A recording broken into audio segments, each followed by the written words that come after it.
নিৰ্বাচন আহে নিৰ্বাচন যায় কিন্তু নিৰ্বাচনী ভাষণত দিয়া প্ৰতিশ্ৰুতিসমূহ প্ৰতিশ্ৰুতি হৈয়ে ৰয়।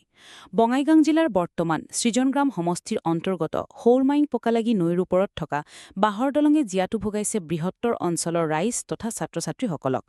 প্ৰতিবছৰে ৰাইজে প্ৰায় ২ লাখ টকা খৰচ কৰি নিৰ্মাণ কৰে দলংখন, কিন্তু কোনো জনপ্ৰতিনিধিৰ পৰা সামান্য সহায়ো নলয়। দলংখনেৰে নৱজ্যোতি মহাবিদ্যালয়, CK কলেজ, চাকলা উচ্চতৰ মাধ্যমিক, ৰাজীৱ গান্ধী গ্ৰামীণ বিকাশ জাতীয় বিদ্যালয়, চেণ্ট্ৰেল পাব্লিক স্কুল, চাকলা পশ্চিমপাৰা প্ৰাথমিক বিদ্যালয়, শোলমাৰী ৯০১ নং প্ৰাথমিক বিদ্যালয়ৰ ছাত্ৰ ছাত্ৰীসকল যাতায়াত কৰিব লগা হয়।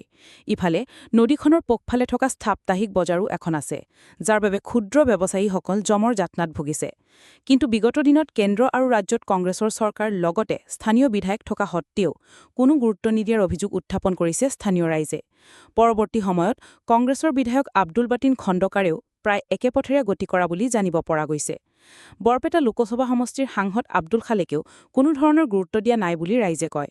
একেদৰে AIUDFৰ সাংসদ চিৰাজউদ্দিন আজমলেও সাংসদ হিচাপে নিৰ্বাচিত হৈছিল যদিও কোনো চিন-চাপ নাই।